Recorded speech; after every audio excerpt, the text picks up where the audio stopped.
Al-Quran disebutkan ada 3 perkara. Ya, ada 3 perkara. Yang pertama alam miskat, kedua al-jujajah, yang ketiga alam misbah. Alam miskat itu apa? Dalam Al-Quran disebutkan alam yang tidak tembus oleh cahaya. Contoh, yang tidak tembus oleh cahaya itu apa sih? Ini cahaya.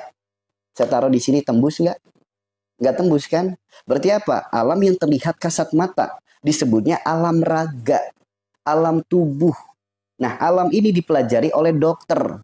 Ada namanya jantung, ada yang namanya paru, ada yang namanya lambung, ada yang namanya darah, ada yang namanya otot, ada yang namanya tulang, ada namanya syaraf. Nah, ini namanya alam raga, alam tubuh, alam jasad. Alam ini dipelajari salah satunya oleh dunia medis. Makanya kita bisa tahu ini namanya mata karena apa? Karena dalam medis disebutkan namanya mata. Ini namanya raga karena dalam medis disebutkan.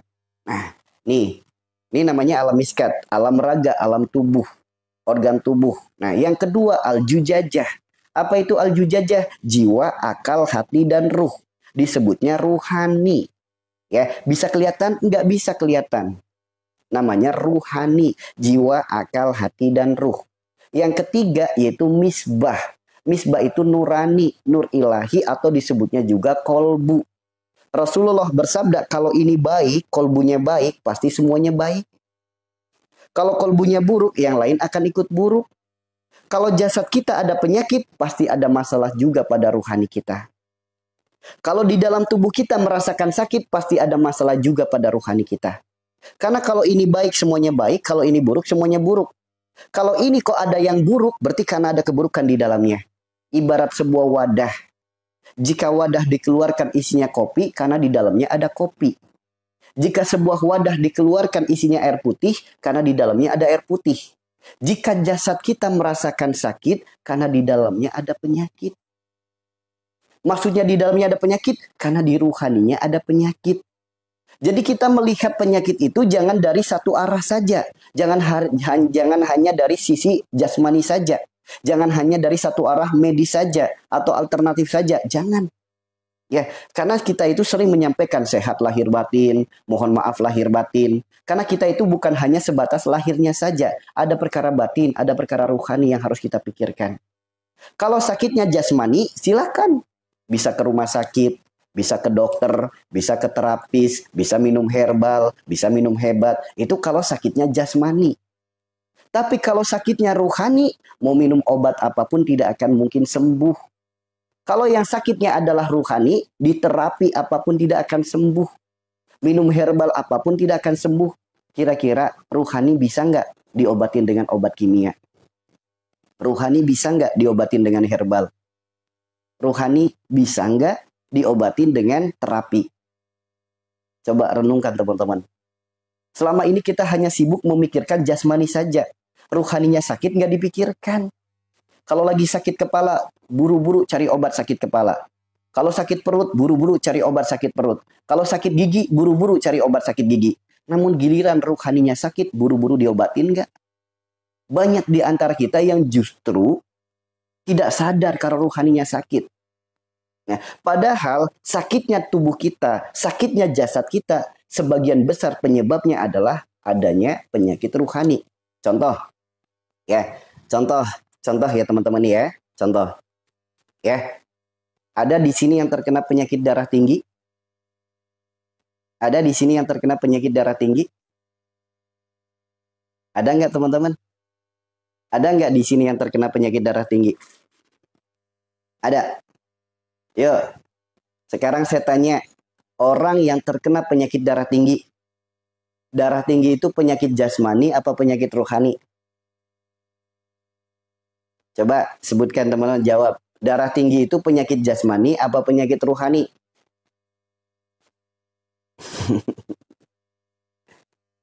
Coba. Darah tinggi itu penyakit jasmani apa penyakit rohani? Ada yang bilang jasmani, ada yang bilang rohani. Lihat, perhatikan. Sakit darah tinggi itu adalah penyakit rohani yang berdampak buruk pada jasmani. Kenapa penyakit darah tinggi disebutnya penyakit rohani? Andaikan penyakit darah tinggi itu penyakit jasmani, dokter udah menemukan obatnya. Terapi bisa jadi jalan sembuhnya. Pengobatan bisa langsung sembuh. Ya, kalau jasad yang sakit, misal otot kesleo dipijat, diurut bisa sembuh, bisa. Karena jasadnya yang sakit. Tapi darah tinggi, ada nggak obat yang bisa menyembuhkan penyakit darah tinggi? Sampai detik ini, medis tidak menemukan satu obat pun yang bisa menyembuhkan penyakit darah tinggi. Ya, nggak ada. Adanya obat hanya untuk mengurangi efek dari darah tingginya.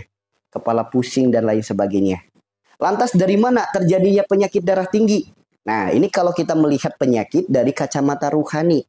Kalau melihat penyakit dari kacamata jasmani, mungkin karena peredaran darahnya nggak lancar, sehingga apa? Menjadi tekanan yang tinggi. Kan bisa juga, itu penjelasan secara medis. Kalau kita melihatnya dari sisi rohani, dari mana datangnya penyakit darah tinggi? Yuk, kita kembali kepada Al-Quran dan Sunnah Nabi kita. Darah disebut sifat. Darah disebut ruh. Orang yang punya penyakit pada darahnya, darah tinggi, darah rendah, gula darah, asam urat, rematik, kolesterol, kanker darah, autoimun, dan lain sebagainya, gatal termasuk, itu adalah penyakit yang berkaitan dengan sifat. Sifat nggak bisa diobati dengan kimia, sifat nggak bisa diobati dengan herbal. Nih, ini bukti. Darah disebut sifat, darah disebut ruh. Kita buktikan. Orang ketika meninggal, ruhnya dicabut, darahnya hilang nggak? Orang ketika meninggal, ruhnya dicabut, darahnya hilang nggak? Kan hilang darahnya. Darah yang hilang belum tentu bersih. Ya, belum tentu bersih. Kita lihat, jika ada orang yang sifatnya baik, perilakunya baik, perbuatannya baik, ruhnya dicabut, darahnya hilang. Darah yang hilang juga bersih. Bahkan ketika dimakamkan, jasadnya masih utuh. Karena apa? Karena sifat perilaku perbuatan semasa hidupnya baik. Sebagaimana orang-orang soleh. Coba kalau kita perhatikan diri kita. Yang kadang sifatnya baik, kadang sifatnya buruk. Kadang perilakunya baik, kadang perilakunya buruk. Ketika ruh ini dicabut, darahnya hilang. Darah yang hilang belum tentu bersih. Karena apa? Karena Allah sendiri yang berfirman. Allah sendiri yang berfirman. Ya ayyuhal nafsul mutmainnah. Jadi yang dipanggil siapa? Jiwa-jiwa yang tenang, jiwa-jiwa yang bersih. Hanya darah bersih saja yang dicabut. Sedangkan darah kotor akan tetap mengendap dalam organ tubuh kita. Ketika kita dimakamkan, dari darah kotor inilah yang akan menjadi bibit-bibit belatung yang akan menggerogoti jasad kita. Dari mana datangnya darah kotor itu? Dari sifat perilaku perbuatan kita. Ini bukti darah disebut sifat, darah disebut ruh. Maka segala penyakit yang berkaitan dengan darah adalah penyakit yang berkaitan dengan sifat orangnya. Jika ada yang terkena penyakit darah tinggi, itu disebabkan karena adanya sifat tinggi hati. Tinggi hati itu apa? Sombong. Berawal dari merasa bisa, merasa tahu, merasa pintar, merasa paling. Ketidakmampuannya dalam menata hati, apa yang dilihat jadi amarah dan emosi. Apa yang didengar jadi amarah dan emosi. Apa yang dirasakan jadi amarah dan emosi. Sehingga apa? Orang yang terkena penyakit darah tinggi identik dengan orang yang suka marah-marah. Ya. Penyakit darah tinggi identik dengan orang yang suka marah-marah. Ada nggak di sini yang hobinya marah-marah penyakitnya bukan darah tinggi? Nggak ada. Orang yang hobinya marah-marah penyakitnya darah tinggi. Marah itu bukan hanya yang diluapkan lewat mulut atau diverbalkan dengan jasad. Marah itu ketika marah juga bisa salah satunya menahan marah tapi menggerutu dalam hati. Ya. Sekarang lihat, marah itu karena apa? Ketidakmampuan dalam menata hati. Hati disebut kolbu. Wujud daripada kolbu adalah jantung. Orang ketika lagi marah tidak mampu menata hati, kolbunya bermasalah, jantungnya pun akan jadi masalah. Orang kalau lagi marah, detak jantungnya kenceng nggak, teman-teman? Orang kalau lagi marah, detak jantungnya kenceng nggak? Coba renungkan. Orang kalau lagi marah, detak jantungnya kenceng nggak? Kenceng kan? Jantung fungsinya apa? Fungsi daripada jantung adalah memompa darah. Semakin kencang detaknya, semakin tinggi tekanannya. Semakin kencang detaknya, semakin tinggi presernya. Maka terjadilah penyakit darah tinggi. Jadi penyebabnya apa? Bukan organ tubuhnya yang sakit, melainkan sifatnya yang bermasalah.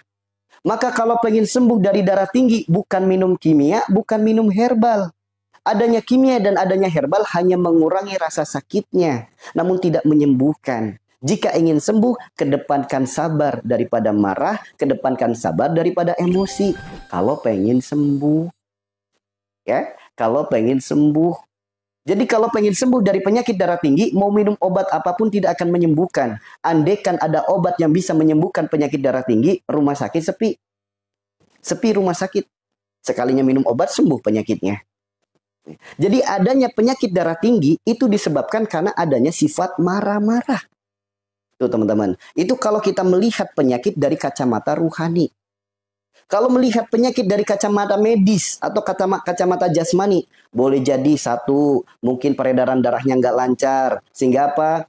Peredaran darah nggak lancar jadinya tekanan di dalam tubuh. Atau mungkin dalam dunia terapi, mungkin ada syaraf-syaraf yang bermasalah. Sehingga membuat peredaran darah nggak lancar. Akhirnya menjadi tekanan dalam tubuh. Itu seperti itu teman-teman. Jadi kita melihat penyakit jangan hanya dari segi jasmani saja. Lihatlah penyakit dari sisi rohani juga. Kenapa? Perbaiki penyebabnya, ikhtiarkan jasmaninya.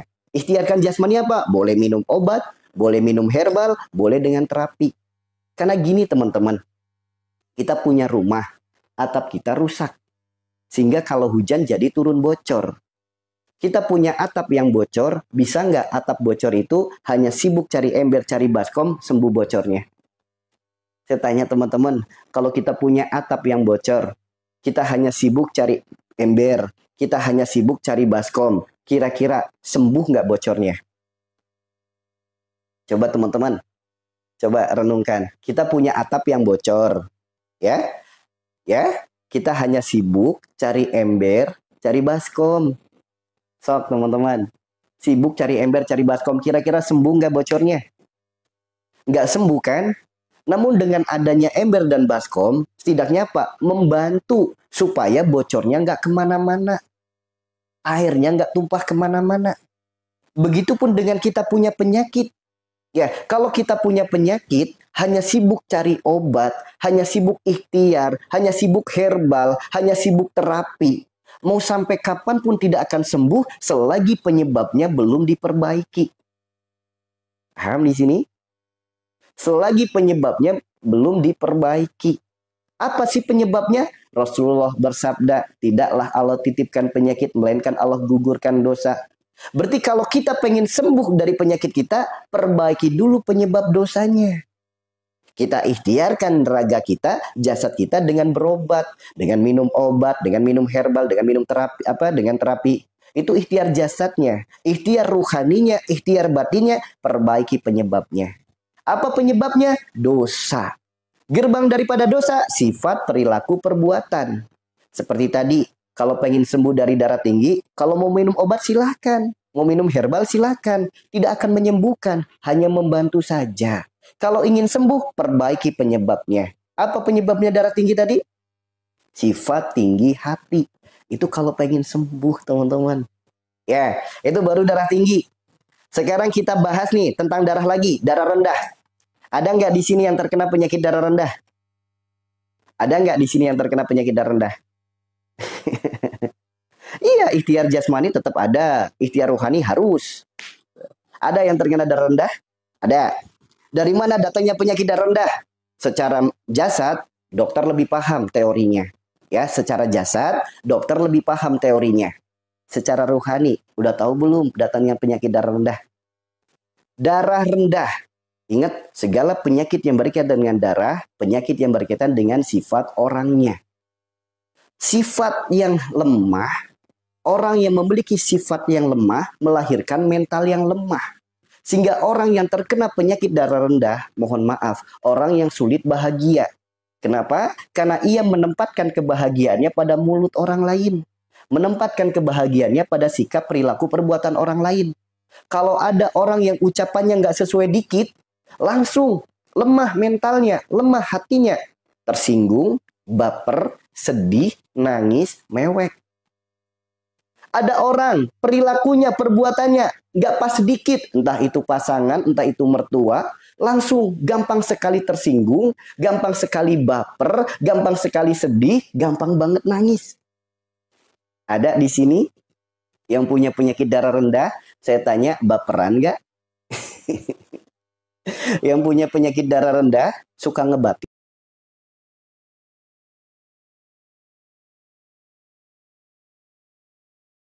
Ya. Tuh, itu kalau kita melihat penyakit dari kacamata rohani. Melihat penyakit dari kacamata rohani. Saya tanya teman-teman, baper itu bisa sembuh nggak dengan kimia? Baper itu bisa sembuh nggak dengan kimia? Coba saya tanya, orang baper bisa sembuh nggak dengan kimia? Orang baper bisa nggak sembuh dengan herbal? Bisa nggak sembuh dengan terapi? Nggak bisa kan? Maka mau sampai kapan pun orang yang terkena penyakit darah rendah hanya sibuk minum obat, minum penambah darah, herbal ini, terapi itu. Nggak akan sembuh kalau baperannya masih ada. Ya, kalau baperannya masih ada. Kalau saya Ustaz, darahnya tinggi tapi baperan. Gini, baperannya melahirkan kesedihan jadinya darah rendah, baperannya melahirkan amarah jadinya darah tinggi.